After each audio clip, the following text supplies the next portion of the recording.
Hi guys, today I'm going to show you how I created this color changing Bratz doll. So for this I used my magic pigments. They are available in black and red, however I do have new colors coming soon. And honestly, these are so addictive. They are probably my favorite thing to do when it comes to nails. And if you haven't already seen some of my magic nail designs, please go and check them out on my socials because I am obsessed with them. So there are a few different ways of using thermal pigments, but this is probably the easiest method. So first of all, just forget about the pigments and paint your design. So as you can see, I'm doing a Bratz doll. I think they're really good to start with for magic pigments because they have large features and it's always going to be easier to practice on a larger area. So feel free to paint along with me because I have tried to include the whole design in this tutorial.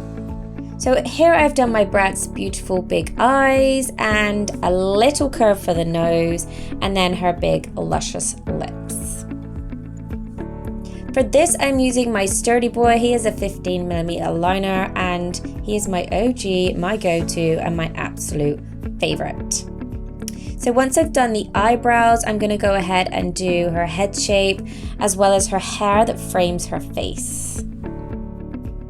To sketch her in, I have just used a brown gel polish mixed with some top coat. I do find that Bratz dolls are usually always really symmetrical, so aim for the same on each side, obviously unless the head is turned ever so slightly like mine, but it's a really good way of measuring everything up, trying to keep the left and the right the same. So once I have all of the outline done, I'm going to go ahead and just color her in, just like you would if it was a coloring book.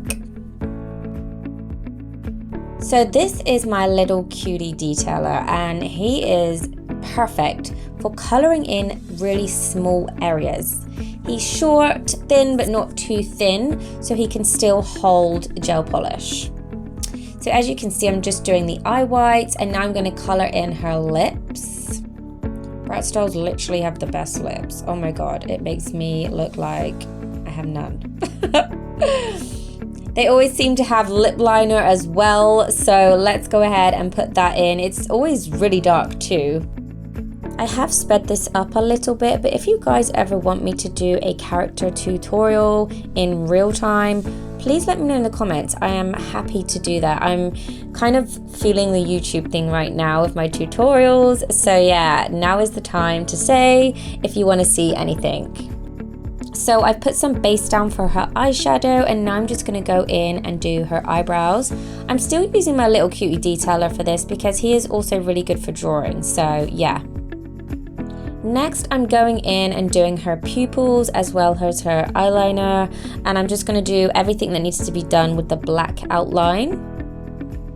The eyes are looking amazing. She does look kind of funny without her nose, but we will put that in a minute.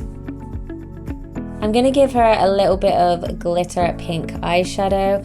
I want her to look extra soft because I want the transition to be more visible. I hope that makes sense.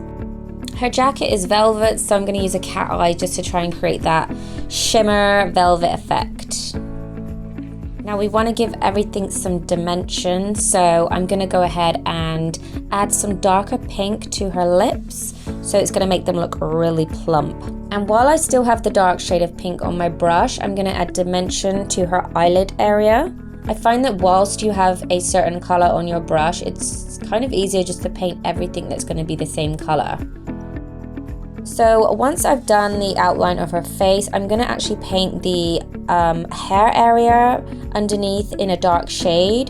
That's not going to be changing color because it's completely in shadow in my reference picture. So be mindful when you're doing color changing pigment nails because it's not going to work on top of any dark areas. Because if you was to put a black pigment on top of a black pigment, obviously when it goes clear, you're still going to see the black underneath. So my Bratz doll has kind of highlights, ombre hair. So I'm just going to pull in some kind of blondie streaks and then I'm going to start to ombre from the top. And I'm going to do that by adding slightly darker tones. And what I do is I will make them thick and then kind of drag them out so they're thinner. like that. And then I'm gonna pull in some darker strands here and there just to give it some dimension. So if you want to do this kind of hairstyle, you want to add more darker areas to the root area and then pull in your highlights towards the end. And her hair looks absolutely beautiful. I'm so jealous and it's making me want to go and get my hair done. Now a Bratz style wouldn't be complete without her lashes, so I'm going to use my skinny mini brush so I get a really nice clean flick on the end. So I'm just going to add some jewelry, and I probably could have used silver, but I really want to show you guys the transition, so I'm just going to do the jewelry in white. Mustn't forget those eye whites on the Bratz dolls. I find that they usually have 2 instead of 1. Now we're going to give her some cute rosy cheeks. So for the cheeks, I like to do the 2 pink blobs and then just blend it out, literally ombre it. So now we're going to add some shading and give her some dimension. And once you have finished your Bratz doll, you're going to want a top coat. And this is going to give you a super smooth area for you to use your pigments on. So this is my Black Magic pigment, and it is in powder form. And the reason I love it in powder form over in a bottle is because you can actually do different shades depending on how much top coat you mix it with. As a general rule, I just suggest using 50% powder to 50% top coat. But if you was to use more top coat, you would have a lighter shade. And if you was to use less, you would have an even pigmented shade. However, it's going to be harder to be see-through. Now, don't be disheartened when you first use this pigment because it's going to be activated depending on the temperature of your room. So my room is very warm right now and it's gone kind of see-through, which is why you can kind of see the brown underneath. But because you're mixing it with top coat, you can cure in between and then you can just use, I don't know, an ice cube or something to make it cold, and you can keep checking what the color is really like. I don't know why I said an ice cube, guys. Okay, you could just use cold water. Just a running tap is fine. It's because I work in a log cabin and I have no running water here. So sometimes when I do this, I will bring an ice cube down so that I can keep testing it in between. Now you can go as crazy as you want. I'm adding tattoos. I'm changing her hair dark. I'm going to darken her eyeshadow, her lips, everything. Play around with it. Do what you want. You can add piercings. So once you're happy with your design, you can top coat it. And then are you ready for the color change? I'm using a kind of hairdryer blowy thing. And look at that. Oh my God. Honestly, you guys, I can't deal with this stuff. Like, it's literally magic in a pot. And look at the difference.